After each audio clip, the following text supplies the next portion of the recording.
Mis hijas empacaron mi vida en cajas de cartón, diciendo que un asilo a 300 kilómetros era mi paraíso. Soy Benita, de 78 años, partera jubilada que no se dobla. Ellas creyeron que me mandaban a morir, pero solo me dieron el mapa de mi nuevo reino. La tarde en que llegaron con las carpetas de plástico bajo el brazo, el viento del Valle de la Canela soplaba tibio, cargado con ese olor a tierra mojada y azahar que me ha acompañado desde que tengo memoria. Yo estaba en el patio, sentada bajo la sombra del viejo níspero, limpiando mi almirez de bronce. Ese almirez, un mortero pesado y sonoro que perteneció a mi abuela, ha sido mi compañero de batallas. Con él machaqué hojas de ruda para calmar los dolores de parto de media región, y con su golpe firme contra la madera, siempre supe marcar mi territorio. Clara entró primero. Sus tacones altos hacían un ruido insoportable sobre las baldosas de barro cocido que mi difunto Mateo había colocado una a una, 50 años atrás. Clara siempre ha olido a esos perfumes caros de la ciudad que a mí me revuelven el estómago, un olor químico que intenta tapar su falta de arraigo. Detrás venía Silvia, con los hombros caídos y esa mirada de perro regañado que usa cuando sabe que está haciendo una canallada, pero no tiene el valor de sostener la mirada. «Mamá, tenemos que hablar», dijo Clara, sin molestarse en besarme la mejilla. Se limitó a soltar su bolso de marca sobre la mesa rústica, como si temiera que el polvo del campo se lo fuera a devorar. «Hablen, pues», respondí, sin dejar de pasar el trapo de algodón por el borde dorado del bronce.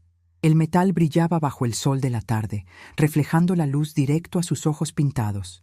Las orejas todavía me sirven muy bien, gracias a Dios. Silvia se sentó en la orilla de la silla de mimbre, como si estuviera lista para salir corriendo en cualquier momento. Se acomodó los lentes de sol sobre la cabeza y suspiró con una lástima tan ensayada que me dio risa. «Hemos estado pensando en tu bienestar, mamá», empezó Silvia, con esa voz cantarilla y fingida que la gente usa para hablarle a los niños pequeños o a los enfermos terminales. «Este caserón es enorme. El pozo de agua es un peligro, y la humedad del valle te está destrozando las articulaciones. Ya no puedes estar sola aquí». «No estoy sola», las interrumpí, levantando el almirez. «Estoy conmigo, que es la mejor compañía que he tenido en años. Y además, medio pueblo pasa por esta puerta todas las semanas a pedirme un remedio o un consejo. Aquí nacieron ustedes, y aquí saqué yo al mundo a más de la mitad de los que hoy caminan por estas calles». Clara soltó una risita seca, impaciente. Abrió una de las carpetas y la deslizó sobre la mesa, tapando mis hojas de menta seca. En la portada se veía la fotografía de un edificio de paredes blancas, rodeado de un césped tan verde y artificial que parecía pintado con aerosol. Había viejos sonrientes sentados en sillas de ruedas, mirando hacia la nada con ojos vacíos. «Encontramos un lugar maravilloso, mamá. Está en las mesetas altas, pasando la cordillera. Es un clima seco, ideal para tus huesos», dijo Clara, señalando el folleto con su uña perfectamente pintada de rojo. «Se llama El Remanso del Sauce. Tienen enfermeras las 24 horas, actividades recreativas, manualidades. Allá vas a estar mejor, rodeada de personas que entienden tu etapa. Tu etapa». Esa frase me golpeó en el pecho con la fuerza de un portazo. Hablaban de mi vejez como si fuera una enfermedad contagiosa o una vergüenza que debían esconder detrás de una montaña, bien lejos de sus vidas perfectas en la capital. Yo conozco muy bien el lenguaje de la gente. Fui partera durante 40 años. Vi a las mujeres gritar de dolor. Vi la sangre, la vida abrirse paso entre las sábanas sudadas, y aprendí a leer los ojos de las personas antes de que abrieran la boca. En las caras de mis hijas no había preocupación por mi salud, había prisa. Había una codicia mal disimulada que les brillaba en las pupilas cuando miraban de reojo las hectáreas de tierra que rodean mi casa, un terreno que ahora, con el turismo creciendo en el valle, vale una fortuna. Clara necesitaba dinero para pagar las deudas del negocio de su marido, un hombre que no sabe distinguir una pala de un asadón, pero le encanta jugar a ser gran señor. Silvia quería cambiar su departamento por uno más grande en la zona residencial. Para ellas, yo no era su madre. Era un obstáculo de 78 años sentado sobre un montón de escrituras de propiedad. «La decisión ya está tomada, mamá», añadió Clara, endureciendo la voz, pensando que su tono de ejecutiva me iba a amedrentar. Ya pagamos la inscripción y el primer trimestre. Es por tu propio bien. El camión de la mudanza viene el sábado para llevarse lo básico. Lo demás, bueno, nosotras nos encargaremos de limpiar la casa y ponerla en orden. Silvia me miró, esperando el llanto. Esperaban que gritara, que les suplicara que no me echaran de mi hogar, que apelara a su piedad de hijas para que me dejaran morir en mi propia cama. Querían que hiciera una escena para tener la excusa perfecta de decir que ya no estaba en mis cabales, que la demencia me estaba ganando la partida y que por eso debían encerrarme. Pero yo soy Benita. Yo he sostenido la cabeza de mujeres al borde de la muerte y he arrullado a niños que nacieron sin respirar hasta hacerlos llorar con la fuerza de la vida. A mí no me van a ver quebrarme unas niñas a las que yo misma les limpié los mocos y les enseñé a caminar. Está bien, dije, dejando el almirez sobre la mesa con un golpe seco que las hizo dar un respingo. Si dicen que allá estaré mejor, preparen las cajas. Silvia parpadeó desconcertada. Se acomodó en la silla, buscando la mirada de su hermana. No se esperaban una rendición tan rápida. Querían pelea para sentirse víctimas, pero yo les entregué una victoria de papel que no sabían cómo sostener. Durante los 3 días siguientes, empaqueté mis cosas sin derramar una sola lágrima. Cada objeto que guardaba en las cajas de cartón tenía una historia, pero yo no me despedía de ellos. Me los estaba llevando en la memoria. Guardé mis sábanas de hilo bordadas a mano, mis 3 libros antiguos de botánica médica con las páginas amarillentas por el uso, y mi ropa de algodón grueso. Clara intentó quitarme el almirez de bronce cuando me vio meterlo en una caja de madera. Mamá, por Dios, ¿para qué quieres llevarte esa monstruosidad de metal? Allá no vas a cocinar, ni a machacar hierbas. Te dan todo hecho. No te van a dejar tener eso en la habitación. Puede ser peligroso, dijo con esa superioridad fastidiosa.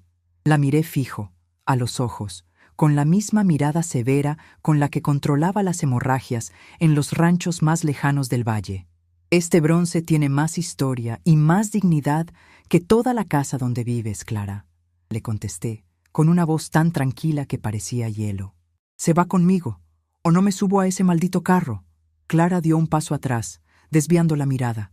Terminó por ceder, refunfuñando entre dientes sobre mi terquedad de vieja. El sábado por la mañana, el aire estaba frío. El valle parecía despedirse de mí con una neblina espesa que cubría los árboles de mango y las hileras de café. Mis hijas llegaron temprano, ansiosas por terminar el trámite. No querían pasar un minuto más del necesario en el campo. Subieron mis pocas cajas a la parte trasera de la camioneta de Clara. El resto de la casa quedó intacto. Los muebles de caoba, los retratos familiares, las vajillas de porcelana que me regaló mi madre. Sé muy bien lo que harían con todo eso en cuanto yo diera la espalda. Lo venderían al mejor postor o lo tirarían a la basura para dejar la casa vacía y lista para la venta. Antes de subir al vehículo, me detuve un momento en el umbral de la puerta principal. Toqué la madera gastada, sintiendo la energía de todos los años que pasé bajo ese techo. Silvia se acercó por detrás, con los ojos húmedos de pura culpa. «Ay, mamá, de verdad es lo mejor. Vas a ver que te vas a acostumbrar rápido», me susurró, intentando pasarme un brazo por los hombros. Me aparté de su contacto con suavidad, pero con firmeza.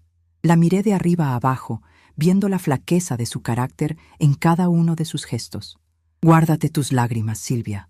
Te van a hacer falta cuando te des cuenta de lo que estás haciendo», le dije, y me subí al asiento trasero sin mirar atrás. El viaje fue largo y silencioso. El paisaje verde y húmedo del Valle de la Canela fue quedando atrás, devorado por la carretera que subía serpenteando por la cordillera. Poco a poco, la vegetación se volvió escasa, los árboles se encogieron y la tierra se tornó de un color grisáceo y polvoriento. El aire que entraba por la rendija de la ventana ya no olía a flores ni a tierra mojada. Era un aire seco, rasposo, que calaba en la garganta. Clara y Silvia hablaban en voz baja en los asientos delanteros, creyendo que el ruido del motor me impedía escucharlas. Hablaban de los planos de la subdivisión del terreno, de los precios por metro cuadrado y de los intermediarios que ya habían contactado para vender la propiedad. Yo miraba por la ventana, acariciando la madera de la caja donde iba mi almirez de bronce. Ellas creían que me estaban desterrando, que me estaban enviando a un rincón oscuro donde el tiempo se encargaría de borrarme. No entendían que una mujer que ha pasado la vida, recibiendo la vida en condiciones extremas, bajo techos de lámina y con solo la luz de una vela, sabe cómo florecer en cualquier desierto. Llegamos a El Remanso del Sauce a media tarde. El lugar era tal como lo mostraba el folleto, pero sin los colores retocados. Era un edificio frío, de concreto gris, rodeado por una reja alta de hierro que lo hacía parecer más una prisión de lujo que un hogar. El viento de la meseta soplaba con fuerza, levantando remolinos de polvo que golpeaban contra las ventanas. En el recibidor nos esperaba la directora, una mujer de unos 50 años llamada Ernestina, que vestía un traje sastre impecable y ostentaba una sonrisa tan falsa y ensayada como la de mis hijas. «Bienvenida, señora Benita. Aquí va a estar muy bien cuidada. Tenemos un programa de actividades maravilloso para que no extrañe su casa», dijo, estirando una mano que yo no estreché. «No se preocupe por mi casa, señora», le respondí, mirando a mi alrededor, observando a los pocos residentes que deambulaban por el pasillo central como fantasmas sin rumbo. Las paredes son solo paredes. Lo que importa es lo que uno lleva adentro. Clara y Silvia firmaron los últimos papeles con una prisa que rozaba el descaro. Se despidieron de mí con besos rápidos en la mejilla y promesas vacías de que volverían a visitarme el próximo mes sin falta. Yo las vi alejarse por el largo pasillo de losetas blancas, viendo cómo sus figuras se hacían pequeñas bajo la luz fluorescente del techo. No sentí tristeza. Sentí una profunda y fría claridad. Cuando la camioneta de Clara cruzó la reja de salida y se perdió en la carretera polvorienta, me di la vuelta hacia la directora, que me miraba con una mezcla de condescendencia y aburrimiento. «Muy bien, señora Benita. Vamos a mostrarle su habitación», dijo, haciendo un gesto con la mano para que la siguiera. «Llámeme Benita, a secas», le contesté, apretando la caja de madera contra mi pecho. «Y no me tenga lástima, que la lástima es para los débiles. Muéstreme dónde voy a dormir, que mañana tengo mucho trabajo por hacer». Ernestina me miró sorprendida, pero no dijo nada. Me guió por un pasillo largo y silencioso hasta un cuarto pequeño, con una cama individual, una mesa de noche y una ventana que daba al patio trasero, un terreno de tierra seca donde solo crecían unos pocos matorrales espinosos bajo el sol inclemente de la meseta. Coloqué mi caja sobre la cama, saqué el almirez de bronce y lo puse sobre la mesa de noche. Su peso sólido y su brillo dorado parecieron desafiar la sobriedad gris de la habitación. Me senté en el borde del colchón y miré por la ventana. El viento seguía soplando afuera, pero ya no me parecía una amenaza. Era un desafío. Ellas pensaron que este era el final de mi historia. Pensaron que me habían dejado en un depósito de viejos para poder repartirse mis despojos sin tener que cargar con la culpa de verme envejecer. Pero se equivocaron. No sabían que la tierra seca de la meseta también tiene secretos y que una partera sabe muy bien cómo hacer que la vida brote de los lugares más insospechados. 6 meses. Ese fue el tiempo que tardaron en decidir que era seguro volver a verme, seguras de que encontrarían a una vieja marchita y resignada a la que podrían convencer de firmar cualquier papel. Pero para cuando decidieron regresar, la Benita que dejaron aquí ya no existía. La primera noche en el remanso del Sauce, el frío me caló hasta los tuétanos. No era el frío húmedo y vivo de mi Valle de la Canela, ese que huele a lodo y a cementera. Era un frío seco, plano, que parecía salir de las mismas paredes de concreto gris. Me quedé quieta en la cama estrecha, con los ojos abiertos, escuchando el silbido del viento de la meseta contra los vidrios templados. El silencio de ese lugar era artificial, interrumpido únicamente por el pasito arrastrado de alguna enfermera en el pasillo o el quejido sordo de algún viejo que en el fondo de su noche todavía buscaba su casa. Me levanté antes de que saliera el sol. En mi tierra, el día se gana temprano. Me vestí sin prisa, abotonando mi blusa de percal con esa parsimonia que da el saber que ya no hay que correr detrás de ningún parto. Al mirar por la ventana, vi el patio trasero cubierto por una capa de polvo ceniciento. 3 matorrales secos se retorcían como manos suplicantes bajo la luz gris del amanecer. Un desierto.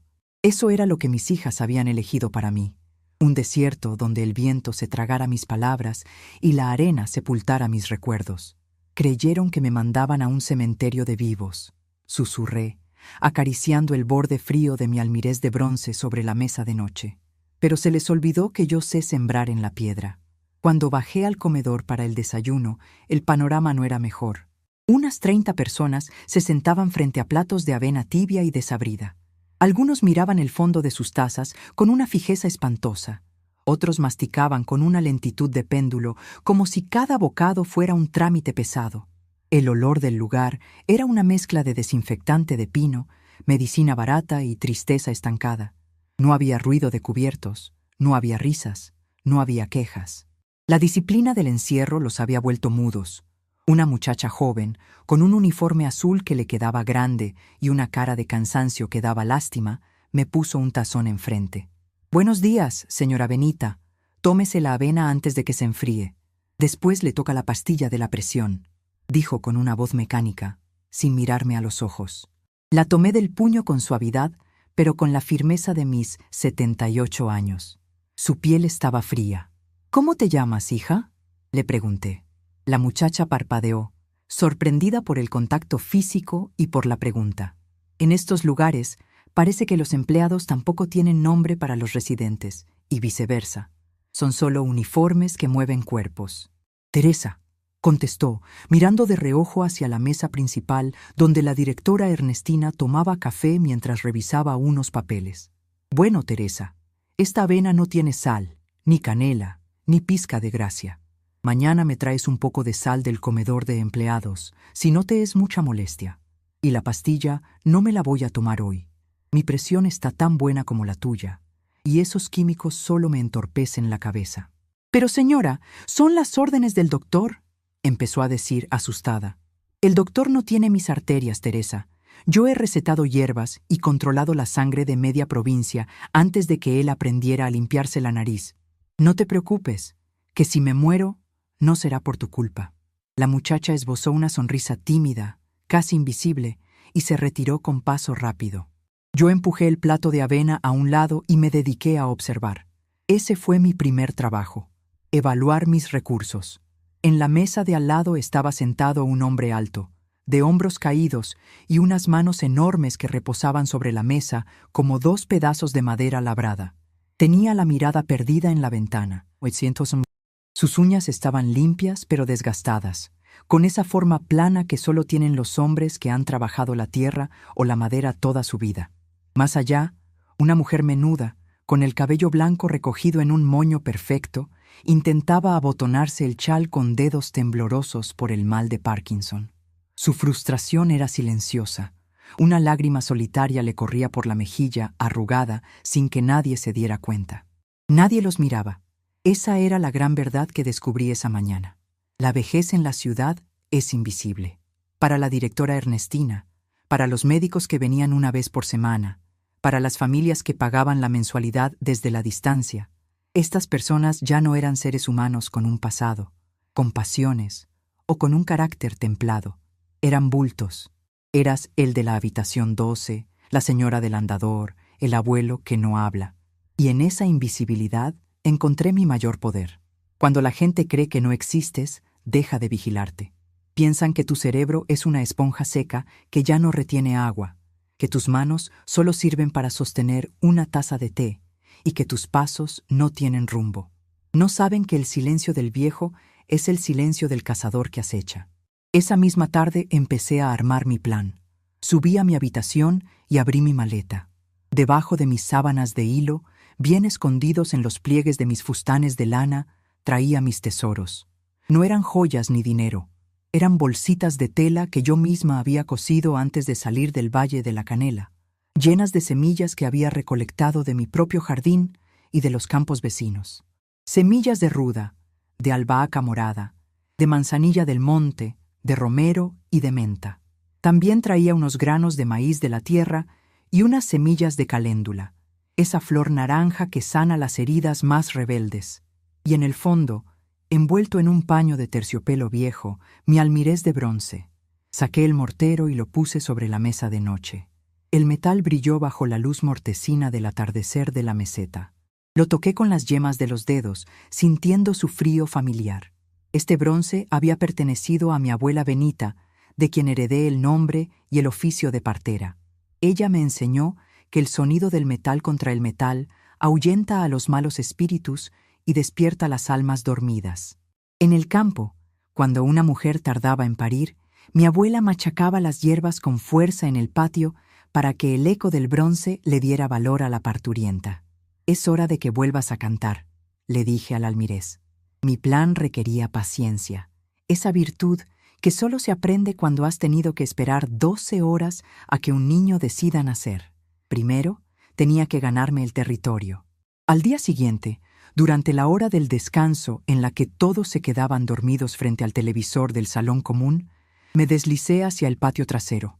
El sol de la tarde picaba en la piel, pero el viento seguía siendo helado. Me arrodillé en la tierra seca, ignorando el dolor de mis rodillas cansadas, y empecé a escarbar con una cuchara de metal que me había guardado del desayuno. La tierra estaba dura como el adobe, muerta en la superficie, pero cuando logré profundizar unos 4 dedos, sentí un rastro de humedad. La meseta no era estéril, simplemente estaba sedienta, abandonada por el descuido de quienes solo ven el mundo a través del cemento. Comencé a remover la tierra en un rincón junto a la barda de piedra, donde el sol no daba de lleno todo el día. «¿Qué está haciendo ahí, doña Benita?», escuché una voz áspera a mis espaldas. Me di la vuelta despacio, apoyándome en la barda. Era el hombre de las manos de madera, el que había visto en el comedor. Se llamaba Aurelio, según me había enterado por las conversaciones de las enfermeras. «Buscando la vida, don Aurelio», le contesté, limpiándome el sudor de la frente con el dorso de la mano llena de tierra. «Esta tierra está pidiendo a gritos que la siembren, pero está tan apretada que no puede respirar». El hombre miró la cuchara en mi mano y luego el pequeño surco que yo había logrado abrir.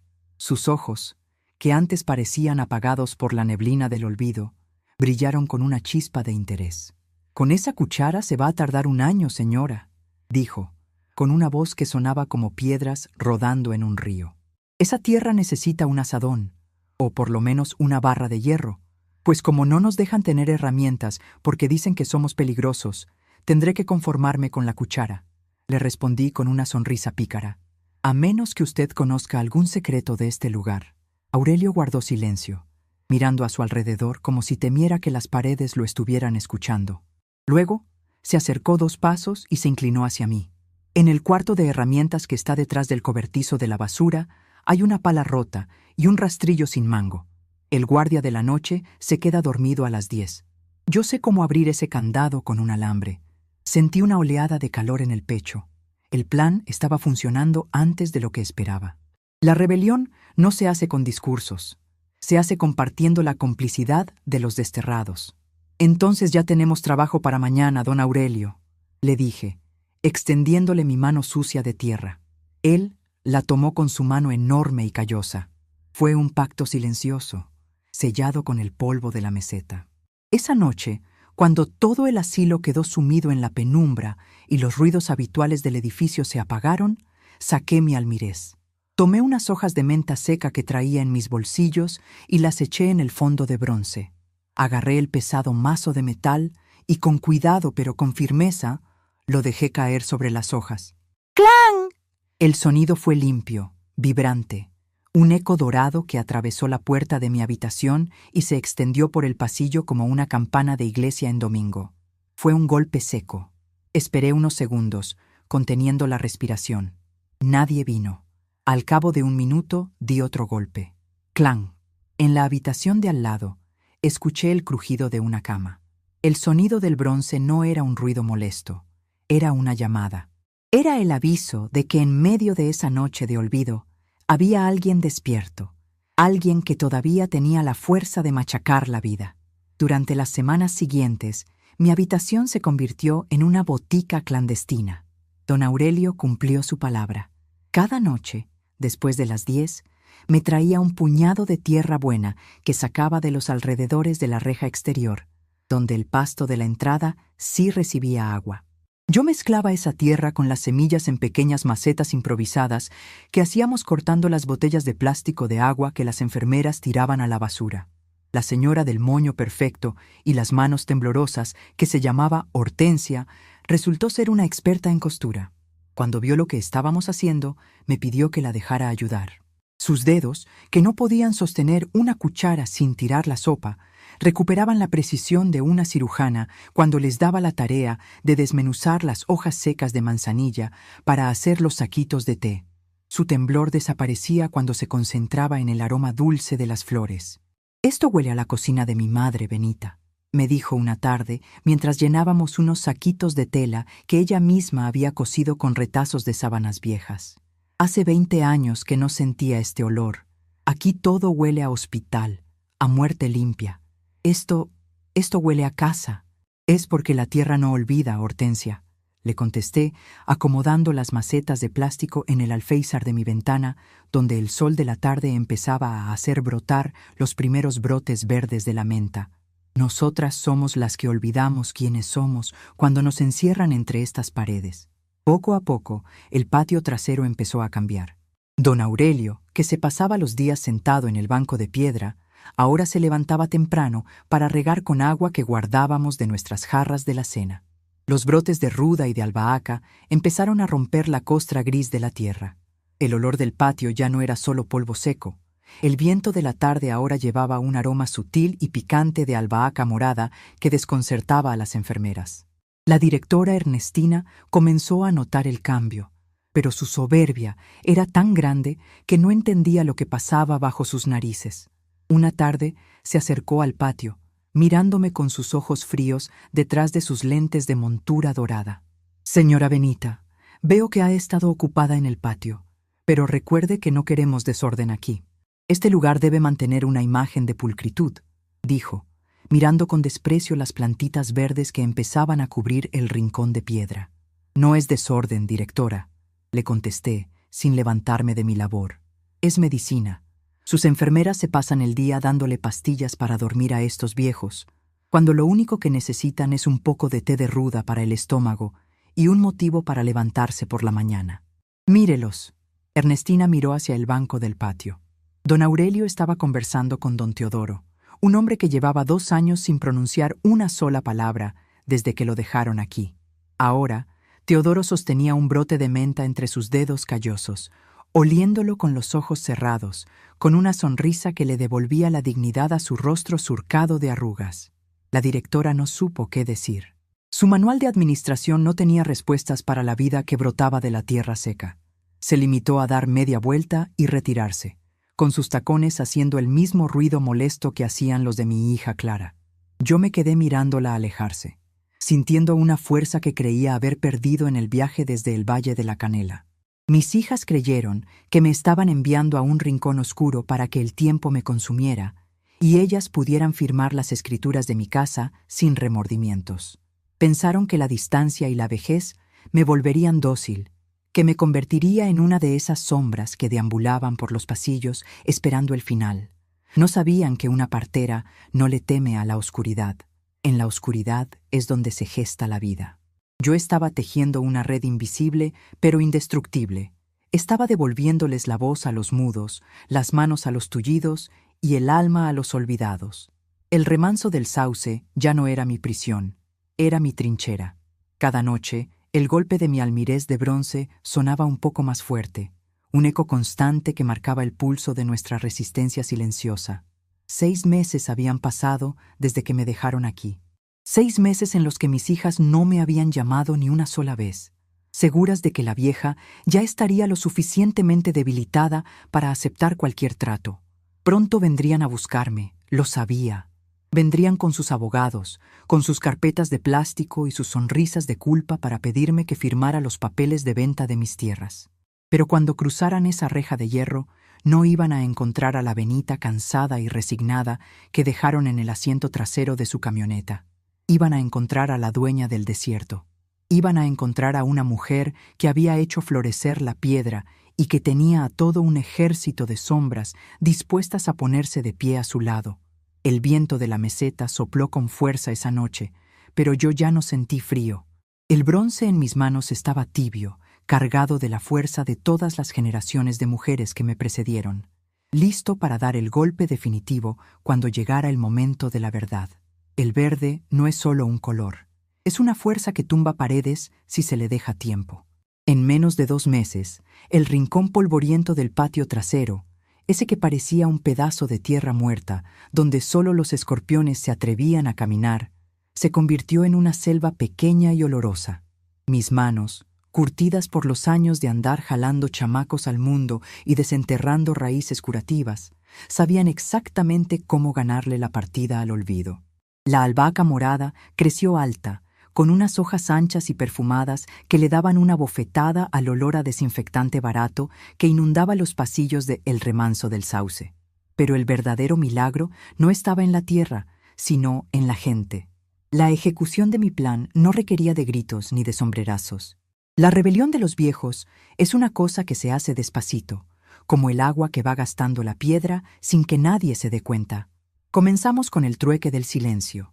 Teresa, la enfermera joven de las manos frías y los ojos cansados, se convirtió en mi primera aliada sin siquiera saberlo.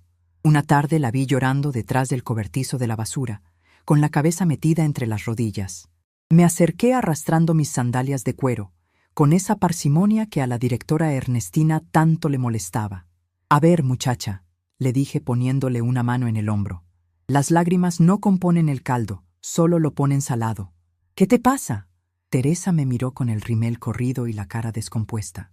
Me contó que su niño de 3 años no podía dormir por una tos perruna que lo tenía seco, y que su sueldo de El Remanso del Sauce no le alcanzaba para las consultas del pediatra de la ciudad ni para los jarabes caros que solo traen pura azúcar con colorante. «Vente conmigo», le ordené. La llevé a mi cuarto. «Flanta». Del fondo de mi maleta saqué un frasco pequeño de vidrio donde guardaba un jarabe de saúco, bugambilia y miel de monte que yo misma había preparado en el Valle de la Canela antes de que mis hijas me desterraran. Se lo entregué en la mano. «Le vas a dar una cucharadita cada 4 horas, de las chiquitas, de las de té, y antes de que se duerma, le untas un poquito de manteca tibia en el pecho. En 3 días, ese niño va a estar corriendo como potro». Teresa me miró como si le estuviera entregando un trozo de oro. Al tercer día, la muchacha entró a mi habitación a la hora de la limpieza con una luz diferente en los ojos. No dijo nada, pero me dejó sobre la mesa de noche 3 rollos de cinta adhesiva médica y una cajita de gasas esterilizadas que había sacado del dispensario. La complicidad no necesita de contratos firmados, se sella con el agradecimiento. A partir de ese día, el dispensario de El Remanso del Sauce empezó a tener goteras invisibles. Con la ayuda de Teresa, logramos cambiar la rutina de las pastillas. Esos químicos que el doctor Segovia, un muchacho recién graduado que venía los jueves y que nos miraba como si fuéramos muebles viejos, recetaba para mantenernos a todos en una modorra eterna, empezaron a terminar en el desagüe o guardados en los bolsillos de don Aurelio. Don Aurelio era el encargado de la desaparición de la química. Cada mañana, después del desayuno, simulaba tomarse la píldora azul que le daban para la agitación. En cuanto la enfermera se daba la vuelta, la escupía en su mano enorme y callosa. A cambio, yo le preparaba una taza de té de hojas de naranjo y pasiflora que cultivábamos en el patio trasero. «Benita, esta agua de hierbas me devuelve la fuerza en las piernas», me decía una tarde, mientras ayudaba a Hortensia a deshebrar las flores de caléndula. Con la pastilla esa de la clínica sentía que caminaba bajo el agua, con las ideas todas pegajosas. Ahora hasta me acuerdo del nombre de mis hermanos y del olor de la alfalfa recién cortada. «Es que nos querían dormidos, Aurelio», le contesté, machacando con fuerza un puñado de romero en mi almirez de bronce. «Al viejo dormido no hay que escucharle las quejas. Al viejo dormido se le maneja como a un saco de papas. Pero a nosotros no nos van a apagar la luz antes de tiempo». El sonido de mi almirez ya se había convertido en el metrónomo del asilo. Al principio, el clang, clang del bronce contra el bronce ponía nerviosas a las enfermeras de la guardia nocturna. Venían corriendo a mi habitación, con las linternas en la mano, exigiendo que me callara. Pero yo las miraba con esa fijeza que aprendí de las parteras antiguas. Esa mirada que no pide permiso y que sabe mandar sin levantar la voz. Estoy preparando el remedio para el dolor de espalda de la señora Hortensia, les decía, mostrando el mortero con las hojas trituradas. Si ustedes quieren pasar la noche escuchando sus quejidos, me callo ahora mismo. Pero si quieren dormir tranquilas, déjenme terminar mi trabajo. Las muchachas, que cobraban una miseria y estaban muertas de sueño, preferían dar media vuelta y hacerse de la vista gorda. Sabían que mis remedios funcionaban mejor que las inyecciones de la clínica y que, además, los viejos nos volvíamos más cooperativos cuando teníamos un poco de menta o de albahaca bajo la almohada. La transformación silenciosa empezó a notarse en el comedor. Ya no éramos 30 sombras masticando avena sin sabor. Don Teodoro, que se había pasado los últimos 2 años mirando una mancha de humedad en la pared este, ahora se sentaba junto a Aurelio y discutía sobre las cosechas de maíz del norte. Hortensia ya no lloraba por sus manos temblorosas. Se pasaba las tardes tejiendo unos saquitos de lana verde donde guardábamos las hierbas secas para que cada residente tuviera su propio amuleto contra la tristeza. El olor a ruda y a tierra mojada se colaba por los conductos del aire acondicionado, borrando por completo el tufo a hospital de beneficencia. El remanso del Saus estaba perdiendo su disciplina de cementerio, y eso era algo que la directora Ernestina no podía permitir. La confrontación indirecta comenzó a mediados del 4.º mes. Ernestina notó que las solicitudes de sedantes y analgésicos del asilo habían bajado a la mitad. El doctor Segovia estaba desconcertado porque la presión arterial de la mayoría de nosotros se había estabilizado sin necesidad de aumentar las dosis de los medicamentos caros que el patronato de la ciudad enviaba cada mes. Una mañana de viento frío, Ernestina entró al comedor acompañada por 2 guardias de seguridad que nunca antes habían pisado la zona de los residentes. Llevaba una libreta en la mano y esa expresión de general de banqueta que usaba cuando quería infundir miedo. «Señores y señoras», dijo, golpeando la mesa con un bolígrafo de metal para llamar la atención. «Hemos detectado una anomalía en el consumo de medicamentos y una acumulación no autorizada de plantas en el patio trasero. El reglamento de esta institución prohíbe terminantemente la automedicación y el uso de remedios caseros que no estén avalados por el cuerpo médico». Nadie se movió. Nadie dijo una sola palabra. El silencio en el comedor se volvió tan denso que se podía escuchar el zumbido de las moscas contra los vidrios de las ventanas altas. «A partir de hoy», continuó Ernestina, mirándome directamente a mí con una hostilidad mal disimulada, «se prohíbe el acceso al patio trasero sin la supervisión de un terapeuta. Las plantas que han sembrado serán retiradas esta tarde por el personal de mantenimiento. Y quedan estrictamente prohibidos los objetos de metal no autorizados en las habitaciones». La directora me sostuvo la mirada, esperando que yo saltara, que gritara, que hiciera el berrinche de vieja loca que le daría la excusa perfecta para encerrarme en el pabellón de aislamiento o para llamarle a mis hijas diciendo que me había vuelto peligrosa para mí misma. Pero yo solo sonreí. Una sonrisa mansa, de esas que usan las abuelas cuando saben que el nieto consentido va a terminar dándose un porrazo por andar de travieso. «Entendido, directora», dije con voz suave, inclinando la cabeza. «Si el reglamento lo dice, habrá que cumplirlo. Al fin y al cabo, nosotras solo somos unas viejas que no entendemos de esas cosas modernas de la administración». Aurelio me miró de reojo, con las cejas pobladas juntas en un gesto de pura confusión. Hortensia apretó con fuerza el dobladillo de su falda. Ellas creían que me estaba rindiendo, pero yo ya tenía las cartas marcadas bajo la mesa. Esa misma tarde, 3 hombres de mantenimiento bajaron al patio con palas y botes de basura negros para arrancar nuestro jardín de raíz. Yo me paré junto a la ventana del pasillo central, viendo cómo destrozaban las matas de albahaca y cómo echaban a la basura la ruda que con tanto trabajo habíamos logrado aclimatar a la sequedad de la meseta. Don Aurelio se paró a mi lado, con los puños tan apretados que los nudillos se le pusieron blancos como el papel. «¿Vamos a dejar que hagan eso, Benita?», me susurró con una rabia sorda que le hacía temblar la barbilla. «Pasamos semanas cargando tierra, regando de noche. Es una canallada». «Déjalos que trabajen, Aurelio», le contesté, sin perder la calma. «La hierba es como la verdad. Aunque la arranques de raíz y le eches cemento encima, siempre encuentra una grieta para volver a salir. Lo que no sabe la directora es que las semillas de la ruda ya están bien repartidas. Esa noche, el asilo parecía haber vuelto a su antigua tristeza. Las ventanas estaban cerradas, el olor a desinfectante había regresado con fuerza, y el viento de la meseta soplaba con un silbido lúgubre que se metía por las rendijas de las puertas. Ernestina hizo una ronda de inspección habitación por habitación, confiscando todo lo que consideraba peligroso.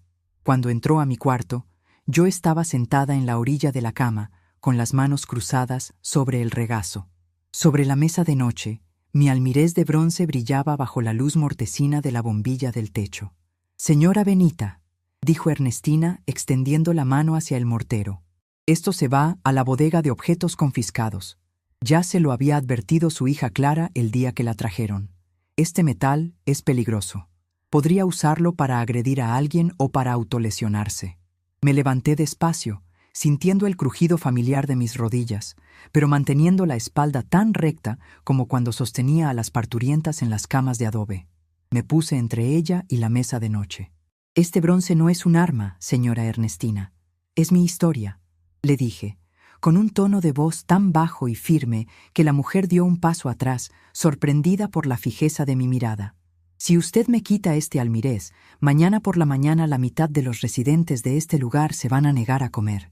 Y no solo eso. Teresa y las otras muchachas de la cocina van a tener que explicarle al patronato por qué el comedor está en huelga de hambre. ¿Usted cree que a sus jefes de la ciudad les va a gustar que haya un escándalo en la prensa sobre el maltrato a los ancianos en su maravillosa institución?» La directora palideció un poco. La mención del patronato y de la prensa era su punto débil. Ella vivía de la apariencia de pulcritud y control que vendía en los folletos de papel brillante. Un escándalo de viejos rebeldes arruinaría su carrera de administradora impecable en menos de 24 horas. «No me amenace, Benita», dijo, intentando recuperar el tono autoritario, aunque la voz le tembló un poco en las últimas sílabas. «No la amenazo, mija. Le estoy advirtiendo», le contesté, dando un paso hacia ella. «Yo ya no tengo nada que perder. Mis hijas me mandaron aquí para que me muriera de frío y de olvido, pero resulta que aquí encontré más familia de la que tuve en los últimos 10 años. Este almirez se queda conmigo. Y si usted quiere guerra, le aseguro que una partera de 78 años sabe más de dolor y de resistencia que una burócrata de oficina como usted». Ernestina me miró con una mezcla de odio y de miedo físico. Los burócratas son cobardes por naturaleza. Solo son fuertes cuando la gente se arrodilla ante ellos. Cuando encuentran una pared de piedra que no se dobla, se rompen como el vidrio barato. Retiró la mano del almirez, acomodándose el saco del traje sastre con un gesto rápido y nervioso. «Está bien, se queda con su mortero por esta vez, por motivos de apego emocional», dijo, buscando una salida elegante a su retirada. «Pero no quiero volver a escuchar ese ruido de metal por las noches. ¿Entendido? El bronce solo canta cuando es necesario, directora», le respondí, volviendo a sentarme en la cama. La mujer salió de la habitación azotando la puerta. Yo dejé escapar un suspiro largo y acaricié el mazo de bronce. Habíamos ganado la primera batalla, pero la guerra apenas comenzaba. Ernestina no se iba a quedar de brazos cruzados. Buscaría la manera de hacerme la vida imposible o de convencer al doctor de que me declarara mentalmente incompetente para poder encerrarme definitivamente. Pero la semilla ya estaba sembrada y el fruto estaba madurando fuera del alcance de sus manos. A la mañana siguiente, el patio trasero amaneció desolado, lleno de surcos de tierra removida y restos de hojas marchitas. Pero los residentes no volvieron a su letargo. Don Aurelio se paró en medio del patio destruido, miró hacia la ventana de la oficina de Ernestina y, con una lentitud deliberada, sacó del bolsillo de su pantalón un puñado de semillas de ruda que yo le había entregado la noche anterior. Las dejó caer en uno de los surcos frescos y las cubrió con el pie, pisando con fuerza la tierra. Hortensia, que lo miraba desde el pasillo, sonrió e hizo lo mismo en otra sección del patio. Uno a uno, los viejos que salían a tomar el sol de la mañana iban dejando caer semillas que traían escondidas en los dobladillos de sus suéteres, en los calcetines o en las bolsas de sus batas. Ernestina podía arrancar las plantas 1000 veces, pero tendría que pavimentar todo el patio con concreto si quería detener la vida que nosotros seguíamos sembrando en secreto. Fue entonces cuando Teresa entró a mi habitación a mediodía, mientras yo limpiaba el almirez con el trapo de algodón. Venía con la cara pálida y los ojos muy abiertos, mirando hacia el pasillo para asegurarse de que nadie la seguía.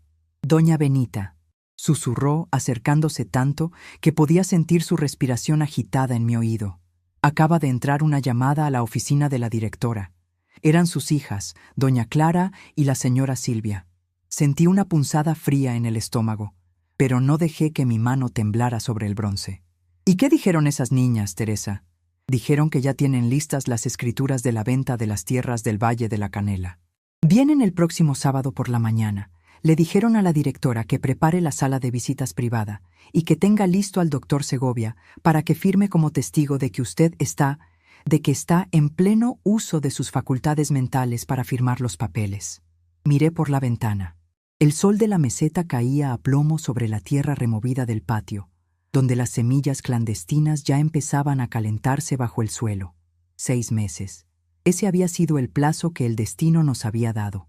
Mis hijas creían que vendrían a recoger la firma de una vieja vencida por el encierro, una sombra sin voluntad, dispuesta a entregar lo último que le quedaba con tal de que le dieran una palmada en la cabeza. «Gracias, mija», le dije a Teresa, sacando un saquito de tela verde de mi cajón y entregándoselo. «Toma esto. Es menta con azahar para los nervios.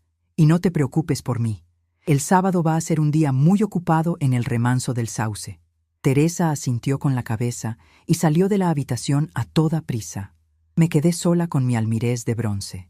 Lo tomé entre mis manos, sintiendo su peso sólido, su dignidad antigua.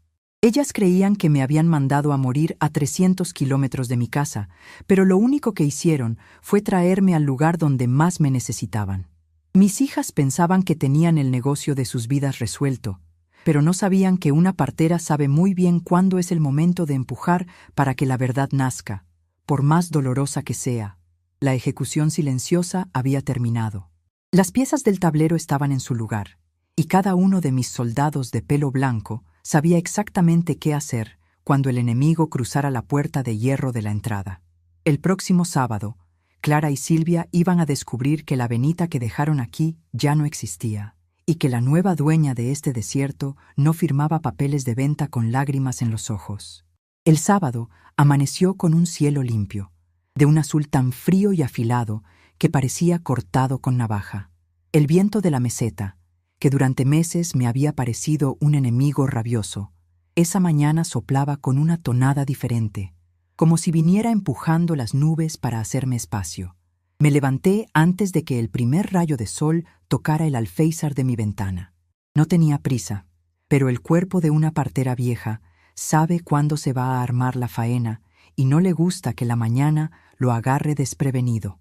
Me bañé con calma, sintiendo el agua caliente sobre mis hombros cansados, y me puse mi mejor vestido de percal verde, el que tiene florecitas blancas bordadas en el cuello. No me iba a presentar ante mis hijas como una piltrafa humana arrumbada en un rincón. Me peiné el cabello blanco con esmero, recogiéndolo en una trenza apretada que sujeté con mis horquillas de plata, las mismas que usaba cuando iba a los ranchos a traer criaturas al mundo. Antes de salir de la habitación, tomé el almirez de bronce de la mesa de noche. Su peso sólido en mi mano derecha me dio una seguridad que no se puede comprar con todo el dinero de la capital. Lo envolví con cuidado en mi paño de algodón y lo acomodé bajo el brazo, como quien lleva un escudo de guerra listo para la batalla. Cuando bajé las escaleras hacia el pasillo central, me di cuenta de que la siembra de estos 6 meses ya estaba dando sus frutos. No hacía falta que yo dijera una sola palabra. En el vestíbulo, sentados en los sillones de mimbre, que antes siempre estaban vacíos, estaban don Aurelio, con su espalda recta y sus manos enormes descansando sobre sus rodillas, y doña Hortensia, que llevaba puesto su mejor chal de lana, y me miró con una sonrisa cómplice que le borraba de un plumazo los temblores del Parkinson. Incluso don Teodoro estaba ahí, de pie junto a la gran ventana de la entrada, con un brote de menta fresca prendido en el ojal de su saco viejo. Éramos un ejército silencioso, una pared de voluntades que la directora Ernestina no podía derribar con sus reglamentos de papel. Teresa, la enfermera joven, se me acercó fingiendo que limpiaba el polvo de una mesa de centro. Su cara de preocupación me dijo todo lo que necesitaba saber. «Ya llegaron, doña Benita», me susurró, sin mirarme directamente. «Están en la oficina de la directora. El doctor Segovia también está ahí. Traen un montón de carpetas y una cara de pocos amigos que da miedo». «Déjalas que vengan, mija», le contesté, dándole una palmadita en la mano. «El miedo es para las que andan haciendo cosas a escondidas. Yo tengo la conciencia limpia y el bronce bien templado. Tú haz tu trabajo y mantén los ojos bien abiertos». A las 10 de la mañana en punto, la puerta de la oficina de la dirección se abrió y salieron ellas. Clara venía adelante, pisando fuerte con unos tacones que hacían un eco molesto en el pasillo. Traía un traje sastre de color gris que la hacía ver más rígida de lo que ya era, y esos lentes oscuros que no se quitaba ni para entrar a la iglesia. Detrás caminaba Silvia, cargando una bolsa de lona llena de papeles y mirando al suelo, como si buscara una moneda perdida para no tener que cruzar la mirada con los viejos que la observaban desde los sillones. Al verme de pie en medio del pasillo, las dos se detuvieron en seco. Esperaban encontrar a la vieja Benita de hace 6 meses, la mujer que se subió a su camioneta con los hombros caídos, resignada al destierro, con los ojos nublados por la tristeza de dejar su casa del Valle de la Canela. Pero la mujer que tenían enfrente estaba bien plantada sobre sus 2 piernas, con la piel bronceada por el sol del patio y una mirada tan viva y filosa que las hizo dar un paso atrás. «Hola, mamá», dijo Clara, intentando recuperar la compostura y esbozando una sonrisa que parecía dibujada con lápiz labial barato. «Te vemos muy diferente. El clima de la meseta parece que te ha sentado bien. La tierra siempre sienta bien, Clara», le contesté, sin dar un paso hacia ella para abrazarla. «A las que les sienta mal es a las que no saben qué hacer con ella más que venderla». Silvia se aclaró la garganta, nerviosa. Se acomodó la correa del bolso en el hombro y miró a su hermana buscando apoyo. «Mamá, por favor, no empieces con tus reclamos», dijo Silvia con esa voz de víctima que siempre usaba cuando quería salirse con la suya. «Vinimos a ver cómo estabas y a arreglar unos asuntos pendientes. La directora Ernestina nos prestó la sala de visitas privada para que podamos hablar tranquilas, sin tanta gente alrededor». Miré a mi alrededor. Don Aurelio y doña Hortensia seguían inmóviles en sus sitios, mirándolas con una fijeza que a mis hijas les resultaba insoportable. Era la mirada de los testigos que no se van a callar. «Vamos, pues», dije, acomodando el bulto del almirez bajo mi brazo. «Vamos a ver qué es lo que traen en esas carpetas de plástico que tanto les pesan». La sala de visitas privada era un cuarto frío, con una mesa de madera barnizada y 6 sillas que olían a humedad. En la cabecera ya estaba sentada la directora Ernestina, con su pose de jueza de pueblo, y a su lado el doctor Segovia, un muchacho que apenas si me miró a los ojos y prefirió juguetear con su estetoscopio como si fuera un juguete de cuerda. Nos sentamos. Clara colocó la carpeta de plástico sobre la mesa con un golpe seco, el mismo ruido que hace la tapa de un ataúd cuando se cierra. «Bueno, mamá», empezó Clara, sacando un fajo de hojas impresas con sellos notariales en las esquinas. «No queremos quitarte mucho tiempo. Sabemos que tienes tus rutinas aquí. Como te dijimos antes de traerte, mantener la casa y las tierras del Valle de la Canela es un gasto que ya no podemos sostener. Las contribuciones son altas, el pozo necesita reparación y la humedad está dañando las estructuras. Y además», interrumpió Silvia con prisa, «el dinero de la venta de esas hectáreas va a servir para asegurar tu estancia aquí por el resto de tus días. En El Remanso del Sauce no te va a faltar nada. Vas a tener la mejor atención médica, tu habitación privada y todas tus necesidades cubiertas». La directora Ernestina asintió con la cabeza, muy digna. «Así es, señora Benita. Su familia se está preocupando por su futuro. El doctor Segovia está aquí para certificar que usted se encuentra en pleno uso de sus facultades mentales para firmar estas escrituras de compraventa.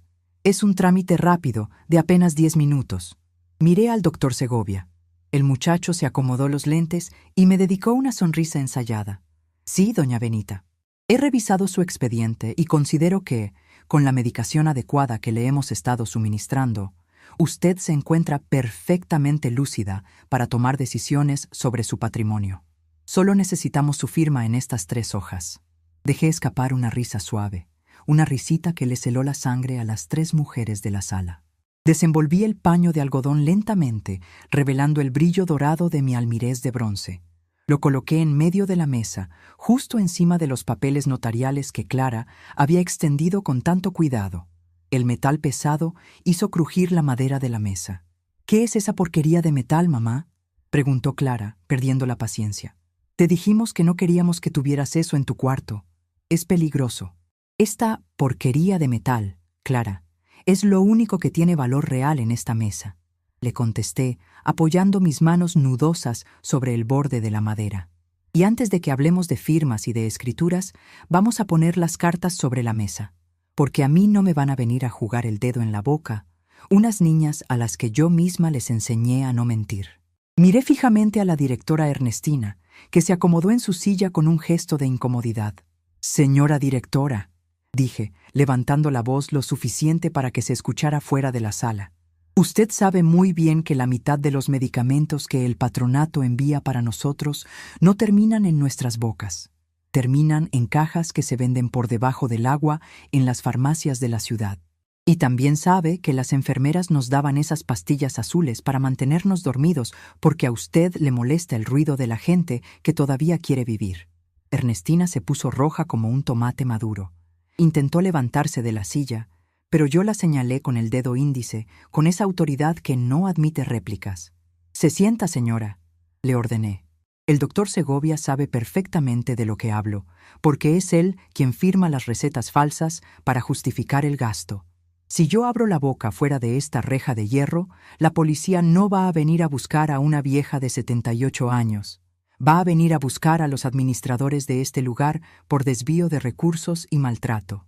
Teresa y los muchachos de la cocina ya tienen las copias de las bitácoras de medicamentos bien guardadas fuera de aquí». El doctor Segovia palideció tanto que pareció que se iba a desmayar sobre la mesa.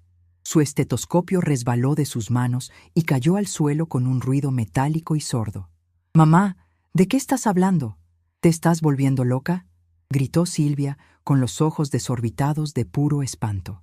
«No, mija, no estoy loca», le contesté, volviendo mi mirada hacia ella. «Estoy más despierta que nunca. Durante 6 meses me dejaron aquí pensando que la distancia me iba a secar el cerebro, pero se les olvidó que una partera sabe leer el cuerpo y el alma de la gente. En este lugar encontré personas que me respetan y que me cuidan de verdad, no por mi dinero ni por mis tierras, sino por lo que soy». Clara golpeó la mesa con el puño, desesperada por recuperar el control de la situación. «Eso no cambia nada», bramó, señalando las escrituras. «Las tierras del Valle de la Canela siguen estando a tu nombre, mamá. Y si no firmas estos papeles, no tendremos cómo pagar este asilo. Te vas a quedar en la calle. Nosotras no nos vamos a hacer cargo de tus gastos si sigues con esta terquedad». Me incliné hacia adelante, apoyando mis codos en la mesa, mirándola directo a los ojos pintados que tanto se parecían a los míos, pero que no tenían ni una chispa de mi sangre trabajadora. «Ahí es donde se equivoca, Clara», dije con una tranquilidad que las dejó mudas. «Esas tierras ya no están a mi nombre». Silvia soltó un grito ahogado. Clara se quedó paralizada, con la boca abierta a medio camino de decir otra grosería. «¿De qué estás hablando? Eso es imposible. Tú no has salido de aquí en 6 meses», tartamudeó Clara. «Yo no he salido, pero la justicia sí entra por cualquier puerta cuando se le llama con respeto», les expliqué, sacando del bolsillo de mi vestido una carta doblada en 4 partes, con el sello oficial de la notaría del Valle de la Canela. «¿Se acuerdan del licenciado Abelardo, el hijo de la difunta doña Consuelo? Yo lo ayudé a nacer en una noche de tormenta hace 45 años, cuando el médico del pueblo no quiso subir al cerro porque el camino estaba lleno de lodo. Su madre no tenía con qué pagarme, pero me prometió que su hijo siempre estaría en deuda con esta partera». Desdoblé el papel sobre la mesa, justo al lado de mi almirez de bronce. «Abelardo vino a visitarme hace 3 meses, fingiendo que era un pariente lejano que venía a traerme ropa de abrigo. En esta misma sala, firmé los papeles legales que él mismo preparó. Las tierras del Valle de la Canela, la casa de Mateo y las hectáreas de café ya no son de Benita. Las doné en vida a la Cooperativa de Salud de las Parteras Tradicionales del Valle. Es un fideicomiso inembargable, invendible y protegido por el gobierno del Estado. Ninguna de ustedes puede tocar un solo metro de esa tierra. Clara arrebató el papel de mis manos con una violencia salvaje. Sus ojos recorrían las líneas impresas con una desesperación que daba lástima. El color rojo de sus mejillas se convirtió en un gris cenizo a medida que se daba cuenta de que todo su plan de subastas, de constructoras y de dinero fácil se había desmoronado como un castillo de naipes bajo la lluvia. «¡Esto no es legal!», gritó Clara, con la voz quebrada por la rabia. «¡Estás vieja! ¡Estás demente! Vamos a impugnar esta donación en los tribunales. Vamos a demostrar que no estabas en tus cabales cuando firmaste esto». Miré al doctor Segovia, que seguía temblando en su silla, mirando de reojo la puerta de salida. «A ver, doctor Segovia», le dije con un tono casi cariñoso, «dígale a mi hija Clara si usted está dispuesto a ir a un tribunal a declarar que yo estoy demente. Dígale si quiere que el juez revise las recetas de sedantes que usted ha estado firmando estos meses y las declaraciones de los residentes de este asilo sobre el trato que recibimos aquí». El doctor Segovia tragó saliva con dificultad. Se levantó de la silla de un salto, recogiendo su estetoscopio del suelo con manos temblorosas. Yo no tengo nada que ver con esto, señora Clara», dijo el médico, con una voz que parecía un chillido de ratón. «La señora Benita se encuentra en perfecto estado de lucidez mental. Yo no voy a firmar ningún peritaje que diga lo contrario. Con su permiso, tengo pacientes que atender en la clínica». El doctor salió de la sala casi corriendo, azotando la puerta detrás de él. La directora Ernestina, al ver que el barco se hundía, se levantó despacio, alisándose el traje sastre con una dignidad fingida que ya no engañaba a nadie. «Señoras», dijo mirando a mis hijas con una frialdad que daba escalofríos, «considero que este es un asunto estrictamente familiar que deben resolver entre ustedes.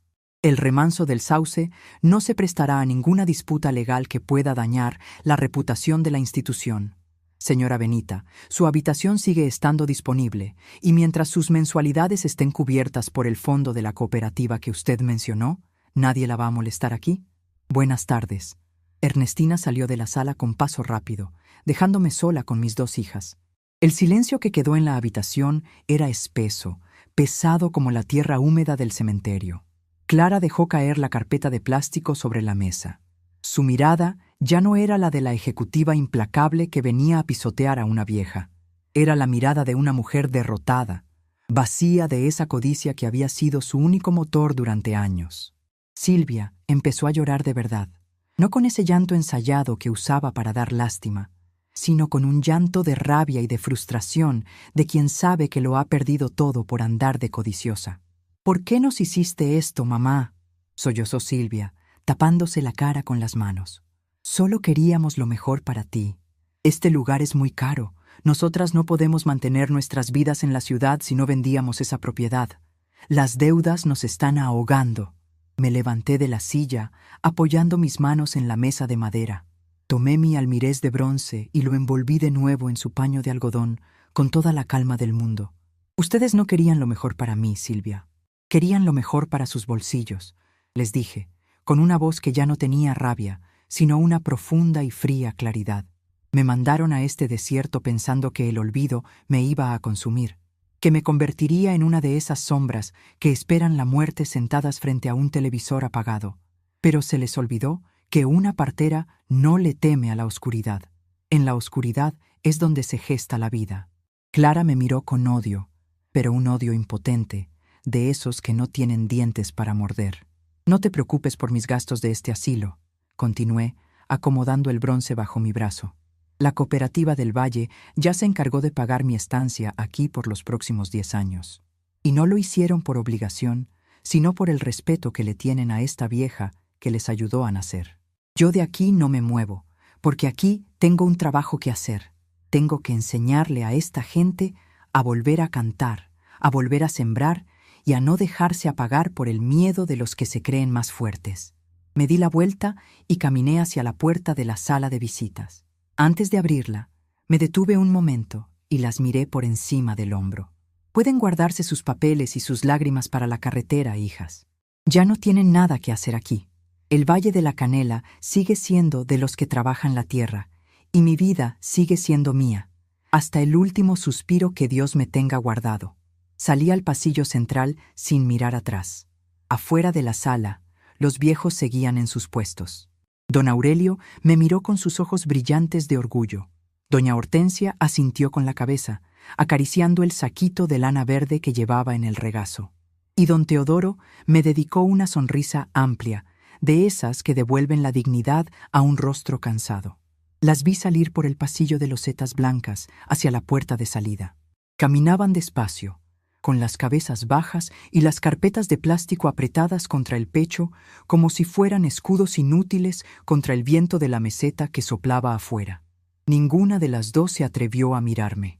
Sus tacones ya no hacían ese ruido autoritario y molesto. Ahora sonaban como pasos arrastrados de quien sabe que ha perdido la partida más importante de su vida. Cuando la puerta de hierro de la entrada se cerró detrás de ellas, un suspiro de alivio pareció recorrer todo el edificio. El olor a desinfectante barato de la clínica ya no se sentía. El pasillo entero estaba inundado por ese aroma sutil, picante y vivo de la albahaca morada y de la menta fresca que venía del patio trasero. Apreté el almirez de bronce contra mi pecho, sintiendo su calor familiar. El desierto había sido vencido, y la Benita que ellas creyeron haber enterrado en este rincón del mundo estaba más viva y más fuerte que nunca. La camioneta de Clara se perdió en la curva del camino polvoriento, y con ella se fue el último rastro de la codicia que pretendía apagarme. El silencio que quedó en la entrada de El Remanso del Sauce no era el vacío de la derrota, sino la calma bendita que queda en la tierra después de una tormenta necesaria. Me acomodé el almirez de bronce bajo el brazo, sintiendo el metal templado por el calor de mi propio cuerpo, y caminé de regreso al patio. Mis pasos ya no arrastraban el peso de la incertidumbre. Sonaban firmes, rítmicos, como los golpes de la vida que se niega a entregarse antes de tiempo. Desde ese sábado, las cosas cambiaron de una manera que ni la misma directora Ernestina pudo contener con sus reglamentos de oficina. La derrota de mis hijas y la huida del doctor Segovia corrieron como pólvora entre el personal de limpieza, las cocineras y las enfermeras. En estos lugares, donde el chisme es el único viento fresco que corre por los pasillos, todos supieron pronto que la vieja Benita, la partera del Valle de la Canela, no era una dócil pensionada a la que se le pudiera arrumbar en un rincón. Yo era una pared de adobe bien cimentada, y contra las paredes de adobe se rompen los que intentan pasarles por encima. El doctor Segovia no volvió a aparecer por el asilo los jueves. Mandaron en su lugar a una muchacha joven, la doctora Valeria, que traía los ojos limpios y una libreta donde anotaba más preguntas sobre el alma de los viejos que sobre sus presiones arteriales. La primera vez que me vio en el patio, curando una herida en la pata de un perro callejero con un ungüento de caléndula y vaselina, se sentó a mi lado en el banco de piedra sin importarle que se le ensuciara el pantalón blanco. Me dijeron en la universidad que la medicina tradicional era pura sugestión, doña Benita, me dijo, mirando cómo el animal se dejaba lamer la pasta naranja sin quejarse. La universidad enseña lo que cabe en los libros, mija, le contesté, pasándole un trapo limpio para que me ayudara a sostener la venda. Pero la tierra lleva miles de años curando sin necesidad de títulos en la pared. Este perro no sabe leer, pero sabe que la caléndula le quita el ardor. Los viejos de aquí adentro somos iguales. No necesitamos que nos llenen el cuerpo de químicos para dormir. Necesitamos que nos den una razón para querer despertar mañana. La doctora Valeria entendió rápido. En lugar de recetar pastillas azules para la tristeza, empezó a recetar horas de sol en el patio, caminatas por el huerto y tazas de té de menta que nosotros mismos preparábamos. Ernestina intentó oponerse al principio, alegando que el asilo estaba perdiendo su carácter clínico y que el patronato de la ciudad podría quejarse de la falta de control. Pero la directora ya no tenía dientes para morder. Sabía muy bien que yo guardaba en mi memoria cada detalle de los manejos sospechosos de las cajas de medicamentos, y que una sola llamada mía al licenciado Abelardo bastaría para que una auditoría del Estado le cayera encima. terminó por convertirse en una sombra administrativa que se encerraba en su oficina a llenar papeles, dejándonos el reino del patio libre para nuestras cosechas. Y vaya que cosechamos. En 6 meses más, lo que había empezado como un rincón clandestino junto a la barda de piedra se extendió por todo el patio trasero. Don Aurelio, que antes pasaba las tardes mirando la nada con las manos muertas de aburrimiento, ahora era el capataz de un huerto que daba orgullo. Con la pala rota y el rastrillo que logramos rescatar, removió toda la tierra seca de la meseta hasta encontrar la humedad oculta. Trajo abono de los ranchos vecinos, ayudado por los familiares de otros residentes que, al ver el cambio en sus viejos, empezaron a traernos semillas de jitomate, de chile de árbol y de calabaza. Ya no éramos los invisibles de la carretera. Ahora, los domingos por la tarde, el patio de El Remanso del Sauce parecía una fiesta de pueblo. Los hijos y los nietos que antes venían de visita con la cara llena de culpa y las ganas de irse deprisa, ahora llegaban temprano con sus canastas de comida.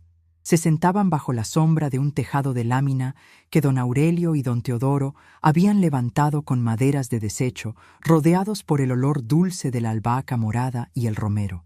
Don Teodoro, el hombre que pasó 2 años sin pronunciar una sola palabra, se convirtió en el contador de historias oficial del huerto. Sentado en su silla de mimbre, con un sombrero de paja que le regaló su nieto, les explicaba a los niños cómo se siembra el maíz de temporal según las fases de la luna. Su voz, que al principio sonaba ronca y oxidada por el desuso, recuperó la música del campo, esa tonada pausada y sabia que solo tienen los hombres que han escuchado crecer las plantas durante toda su vida. La tierra no tiene prisa, muchachos, les decía, mostrando sus manos callosas a los niños que lo escuchaban con los ojos muy abiertos. El cemento de la ciudad quiere que todo sea para ayer, pero la calabaza se toma sus 3 meses para ponerse dulce. Si ustedes corren, se pierden el milagro de ver cómo se abre la flor. Yo lo miraba desde el umbral de la cocina, sintiendo que cada palabra de Teodoro era una victoria contra el olvido que mis hijas habían elegido para mí. Hortensia también encontró su propio espacio de poder.